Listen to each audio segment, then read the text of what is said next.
35192 if you want to send a text. You can always leave us a message on the After Hours line. Just 216-986-8903. And, of course, the talkback button there is there if you're listening on the app. Got one of those messages here in a bit. Guardians play tonight. West Coast, first of 4 against the Angels, 9:38 here on MMS and on the aforementioned iHeartRadio app. So listen tonight. They're doing all right. 7-8 right now, but I mean, they really kind of went back and forth with the last 3 teams they played. I got a lot of messages from people who were because I was largely unplugged last week when we were in Mexico, and I had a lot of messages waiting for me of people that simply were reveling in the fact that the Guardians swept my White Sox. That was nice. And I enjoyed that a lot. I hold no ill will for those people. You're a fan of your team. I would like to have seen my team do better than that. Well, they didn't. They didn't. Overall, however, I still believe the White Sox are the better team. So we'll see what happens. Right now, you wouldn't notice that. Guardians are ahead of the White Sox. But, we'll see what happens. Who knows? Okay, so a couple of texts here. Alan, I'm a criminal defense attorney. If they did it or not is not something we consider, only protecting their legal rights. I understand so that. they take it. Innocence is presumed. A person can't be found innocent, merely guilty or not guilty. Got it. Yeah. But so what he's saying is that there's no emotion or personal connection at all. You're not even a person. I'm defending your legal rights. This is your right in the Constitution. Yeah, a lot of defense attorneys take a lot of way. heat because they're like, how could you defend that person? They're like, every person has a right to a fair trial. Mm-hmm. Right. That's what Gacy's lawyer was saying, where he was like, listen, the guy's an American. Yes. I didn't write the Constitution. That's right. That's right. Anybody in his position, regardless of what you did, you have the right to an attorney, and it is my job to defend that. Yeah. You can't just defend people that you think might be innocent because it's not, Right. And what they don't want is someone who won't defend him, because if that's the case, then he walks free. It'll be a mistrial. Well, they would give him a public defender. Well, I think cases that high profile, they know that there's going to be an assumed amount of somebody will prejudice. swoop in and want some, Yeah, they'll assume, like, oh, you can't have a public defender when there's, like, a court case this high profile, because then they can sway things in the county's favor. Yeah, when they dig up 29 kids from underneath your house, you're not going, ladies and gentlemen of the jury, he's been framed. Right. Someone could implant those kids. The evidence is overwhelming. Somebody implanted those kids. It was a magic trick. Implanted those kids. It makes for great soil. Mm-hmm. My client was simply trying to grow prize pumpkins this year, and just don't know how you don't got his wires crossed. You don't smell that. 29 bodies. They're they under did. concrete and stuff. We watched a show called I Survived a Serial Killer about one person who gets away from somebody who's killing a bunch of people. And quite at random was the Anthony Sowell episode, which was happening, I think, right when I came to Cleveland. And the neighbors were like, we just thought the smell was from the sausage factory down the street. I'm like, what the hell was this sausage factory cranking out? Well, if they're slaughtering it there. I guess. It's not a good advertisement for their product when, smells like dead bodies. The sausage factory is like, how come we can't sell any of this sausage? Come on, man. We're trying to pipe, fake barbecue smell into the air, and son of a bitch. On the subject of guilty, not guilty, whatever, I just can't get into this Johnny Depp Amber Heard it's thing. It's so boring. My dude. wife was watching all this video last night because they're putting like jaunty music under supercuts and crap. Yeah. Somebody put people are getting all over this on like TikTok. It's huge. Well, it's boring. But I understand that it's two super famous people going at it, and there's a lot. Like, I understand why people are interested, but also, I mean, Amber Heard, way before this, I think her reputation was that she was cuckoo. Mm-hmm.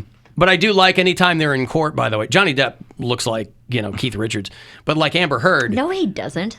Well, he's coming in gold ties and weirdo shades. Yeah, but she's got to look all dowdy. She's got to go in there looking like a school marm, because I'm sure the lawyer's like, you cannot walk in there looking sexy because everyone's going to hate you. So she's sitting in there like all prim and whatever. Mousy. There's some theatrics going along with it. But But to me, it's kind of like, I get why people are kind of interested, but also, man, I feel like the celebrity bubble has kind of popped. What do you mean? Well, if this had happened 10 years ago, it would have been like, oh my God, these two, I mean, Johnny Depp's a bigger deal than she is, but I mean, they were married and there's fighting and they both did awful things. Physical harm. Right, like neither one of these people is walking away unscathed. They just need to figure out who did what. But I mean, with social media and with the access that people have to information, the celebrity age, I feel like there's no more surprises. I mean, so it's kind of like these people are in court, and you're like, okay. I mean, these influencers are going to like the Golden Globe, so like there's a new level of celebrity that has been like down a notch. Like you don't have to be in film or music anymore. You can literally be an Instagram celebrity, and you are considered a bona fide celeb. Yeah, but even if those people were in court, like I don't even think their fans would care. They'd be like, okay. Well, it's just an opportunity for somebody else to comment on the situation and raise their celebrity, because that's what's happening right now. There's people that are getting famous on TikTok because of how they're presenting these things. Oh, they are? Yeah. The Johnny Depp thing? Yeah, they have like 43 million views on a video because of supercuts with jaunty music under it. Yeah, like Nancy Grace, there's a whole battery of people that we all know now who got famous from the OJ trial. Like Nancy Grace, one of those people who got Harvey Levin, right?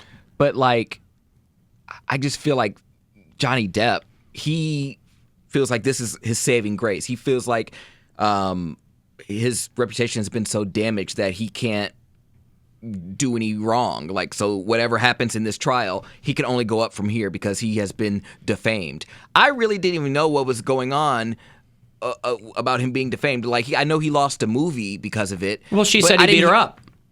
Yeah, but the crux of it is that she said he was abusive and beat her up. But then he denied it, and with all the allegations in Hollywood, I don't think that will ruin his reputation. Like, you lay low. It won't help it. But you lay low for a couple of years, people forget about it, and you work again. He's Johnny. Yes, you're Johnny Depp. If you are a wife beater, you don't wash that off. You do. You don't. Mel Gibson. Give me a celebrity. Huh? He didn't beat his wife. Okay. No. He was never. Dr. Dre. Was he alleged to have beat his wife? That's why they had a prenuptial agreement, and she held him raked him over the coals. Right, but there's enough people who already think that guy was a thug, where it's not. That's more in line with his public image. That's why people can wash that off. A guy like Johnny Depp, where they were like, this guy was drinking all the time, he's doing cocaine all the time, but. She pooped in his bed, right? She was alleged. She said there was some fecal matter. Well, the fecal matter versus, like, was it a log or was it just like,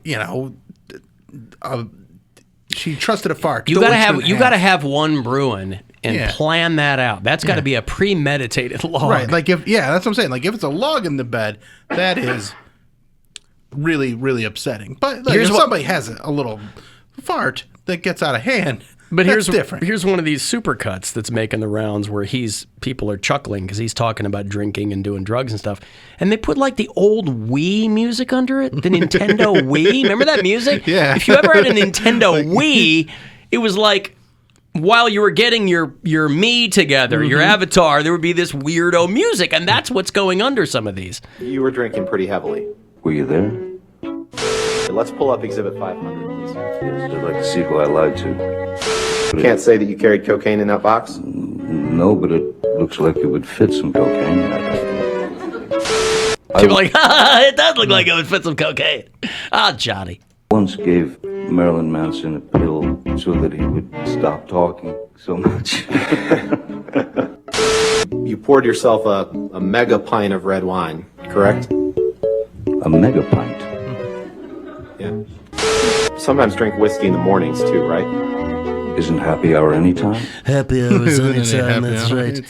So I guess if you are paying attention to it, so far I don't even know if it's the consensus. I've heard more people say that Johnny Depp looks like he's showing better in this than her. That's what I've heard too. But I didn't even know that she had testified. They just show her looking all sour because that's how she's got to look. Well, she can't look happy. She can't look sexy. She just have to sit there. But he's worth like $100 million. Why can't he just... He was. It sounds like he blew through a lot of his money. How do you do that? He's a partier and talking about drugs and drinking and look hanging out. It's L.A. But also, look at how he spent his money. There's like detailed dumb pieces of art and he was spending $60,000 a month on scarves, like.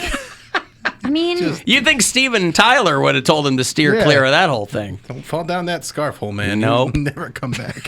scarf hole. Johnny Depp's scarf hole. Scarf addict. So yeah, but I can't get into it the way, because they're calling other celebrities as character witnesses. They're going to call Paul Bettany, and they're going to call Elon Musk because he dated Amber Heard, and they're going to call. People were asking me what I think about Elon Musk buying Twitter. That was a quick turnaround, man. I thought the thing was dead in the water. I don't care. Elon Musk is a troll, so I'm curious why he wanted it so badly. He's going to give Trump back his Twitter. He could. Well, that's fine. Listen, I'm all for free speech, but people conflate wealth with intelligence. And if you ever needed evidence that meritocracy is a myth, look at Elon Musk. So I don't know. I mean, it's not like his commitment to free speech is absolute. Elon Musk very clearly likes to be able to say whatever he wants, but even within his own company, he doesn't like criticism or people. So I'm very curious what this is really all about, to spend tens of billions of dollars on Twitter, which is a company that doesn't make money. So there's something going on here. I don't know what it is, and frankly don't care. Well, Alan, but people really seem to be up in arms over Elon Musk buying Twitter. Oh, okay. If you listen to my new podcast, Meritocracy, we cover all things politics. Mary Santora talks to the thought leaders of today. On Meritocracy. Mary Santora. I just don't know how he became the richest man in the world. Like, his head. But I'm just saying, because you come up with a bunch of ideas and then you get. Well, first of all, he and Peter Thiel founded PayPal, so they made before he bought his hair plugs. They made a lot of money early on. When there were a lot of those pioneers early in the internet days that were really blazing some trails. But ever since then, he's kind of been, not that he's a dummy, but he's really been much more flash than substance. Elon Musk created PayPal? He and Peter Thiel, that's how they got rich. Yeah, okay. Among other things. I mean, but PayPal was their baby. That's how they both got. I thought that was Keith Rabois and Peter Thiel. But anyways. Well, I don't know that it was just them, but they were the high-profile guys to come out. There's all kinds of quiet partners. Jack Dorsey was the guy that got all the accolades for Twitter, but it was a handful of guys. It was Biz Stone, and it was other guys that have gone on to other things. They just haven't put themselves front and center in the public. It's just like they're all crazy rich. It's just like Jeff Bezos. Like, I see his wealth. Like, there's not a city or a state that Amazon does not touch. I can see Amazon.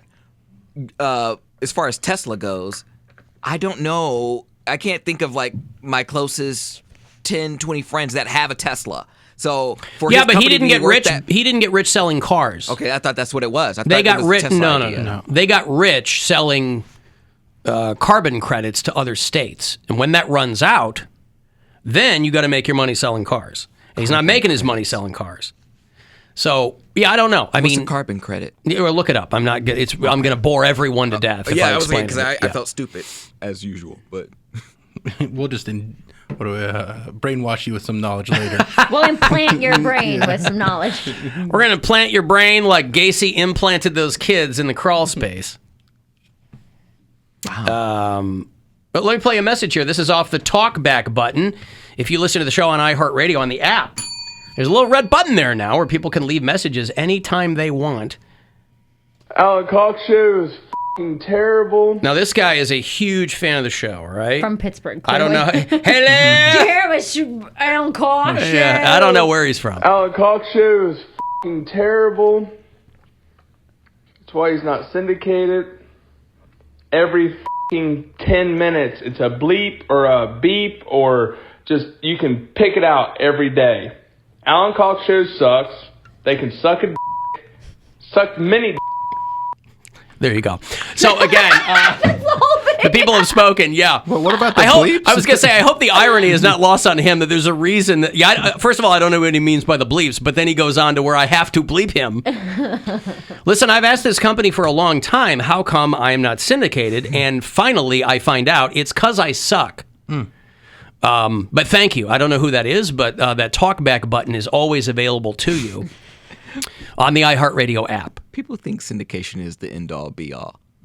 Well, it was for a while. I know. Yeah. But they... Not anymore, but I mean, it was, But the fact that people still bring that up, like, well, he's not that great. Why, if he's well, so good, obviously, like high up in radio, though. No, but also this guy obviously knows everything that he's talking about. Like maybe that's probably, Mike iHeart, maybe Dave Jr. No, but also not every radio station has a syndicated show, and we do. Rovers, that's a syndicated show. So people who listen to this radio station do know more about how things work than maybe some other audiences might, because there is a syndicated show here. But syndication would not, these conversations have been had over the years, but it would not change my life. But again, every time I re-sign a contract with this company, I will say, why am I not syndicated? And they will say, because you suck. Too many bleeps. So this, too many Suck bleeps. a bag. So, yeah. I like how he upped the number. Yeah. Suck one, now suck many. Yeah. Please, suck multiple, okay? Sign multiple documents. And half the show. Not a punishment. Yeah. Two of us. 50% of this show. And who knows how good the other 50% of the show would be at it. We don't know. Bill and I might be amazing at that. There's only one way to find out. Polar blast punishment. Mary has to watch Close Up Magic. Yep. Alan and Bill have to sign documents after the show. So thank you, sir, wherever you are. I'm always, it's a free exchange of ideas around here. But I do like the audio quality, by the way, of this talkback button. Sounded good. Sounds good, yeah. It runs the gamut, because some people are like clearly in their car and holding the phone, the phone's in the back seat. Out the window. Yeah. They're just throwing it from window to window. Mm-hmm. But it is available to you. There is and I mentioned last week, I think May 4th, whenever that is. Next Wednesday. Because that's when Doctor Strange is. I'm going to be going to that screening. I can't wait. Next Wednesday, May 4th, we are one of the first podcast shows to get the talkback button. So not just when you listen live, but if you listen to the Alan Cox Show podcast, you will be able to leave messages on the talkback there. I've had people go, are they trying to phase out your after hours line? I go, I don't even think that's on anyone's radar. The after hours line is just something that I implemented so that people could call and leave messages even when the show isn't on the air. Whenever they want to, they can. It doesn't have to be. The ways that in which people connect with us has changed a lot in the dozen years that I've been here. People don't have the time or the inclination to sit on the phone on hold. They got lives to lead, but they can still obviously hit us up however they want. But there's always something to learn, even from people who don't appreciate what you do, like that guy. And he was at least able to be candid with me in a way that my own management has never been. Right. That I suck. Mm-hmm. And that's why, that's the answer to that age-old question. Why am I not syndicated? Oh. No, because I suck. Duh. That's what you should say back to that guy. Friendly reminder, Elon Musk didn't found Tesla. Yes, that is true. And he inherited his money. He's another guy who started off with, oh my God! It was a small loan of $1 million from my dad or whatever. I think his family or something. He's South African. I'm sure his family benefited a great deal from apartheid and the emerald mines and the whole thing. I was in Columbus last Thursday doing a comedy show, and the guy who puts it on is he's a British dude, and we're like, oh, it's a fake thing, blah blah whatever. So he actually is from the UK. He's been doing comedy a couple of years. He's producing shows around Columbus. Oh, good for you! You thought he had a fake name? Well, we thought he had a fake accent. I thought he was a Columbus comic pretending to be British, and then we find out we went out and had pizza. Hello, Governor! Right. We're like, what is that? Welcome to Columbus. So we're like, he went to Yale, okay? and then moved to Columbus for comedy. Didn't use his degree that he got at Yale. And we were like, why would you do that? And he straight up was like... What did he study at Yale? History. He has a history degree from Yale. He straight up was like, I was born into money. And we're like, oh, like how much money? He goes, George Soros is my great uncle. And we're like... Oh, did you blame him for all of the Illuminati? No, but so I didn't, because we were like busting his balls and joking with him that like money's not, because he said he really like fell in love with the city. He came here and visited friends who went to Ohio State when he was at Yale. Is he funny? He's pretty. I mean, he's okay. He's only a couple of years into comedy. Well, that's the thing. He's only a few years into comedy, so he's not amazing. But it was, and it doesn't matter anyway. None of it matters. Yeah, it doesn't matter. And it was one of those moments where I was like, just kind of like, good for you, but man, I wish I didn't have to work. I wish we talk about generational wealth on this show. And I'm like, this guy, I asked him, I was like, straight up, how pissed are your parents? He goes, oh, they hate me. Why? Because they've given him every opportunity. They've given him a ton of money, sent him to Yale, and he's not concerned they would cut him off. No, he has his part of inheritance and things like that. Like he has his own money that's untouchable by anybody else, and so they are just like so disappointed in him for being for him being a stand-up comic. But I was like, you know what, man, coming from all that, good for you for sticking to what you want to do. Is his family right? But when there's no cliff. That's there. the other thing. It's when good there's for you, but screw you. You know. Well, I mean, tell him if he wants any time at High and Dry, it's only $50,000 a minute. But yeah, so I was blown away because I was like, oh, your family comes from money. How much? And he goes, you know who George Soros is? I was like, was that your dad? He goes, my great uncle. I was like, oh my God. So even that's wealth when it trickles down to like when you get like to the uncles, like if I get rich, my nephews aren't getting anything. Your I don't have a trust fund I'm not getting a trust fund for them. My kids, that's it. Oh, when it comes to Poundcake, he's like, I ain't got no great nephews. I got some good nephews. I got okay nephews. But that's how you know you're from like your wealth is like a family tree of wealth. Oh, yeah. Like it trickles Forever. down. Like every generation has nothing to worry about. Ugh. Yeah, it's wild. It's also a very philanthropic family, too. I mean, he's donated tens of billions of dollars to organizations. No, and that's fine. It was one of those... So his family is still in England? Yeah, he's the only one in Soros America. is a Hungarian guy. I mean, I think, He's the only one in America right now.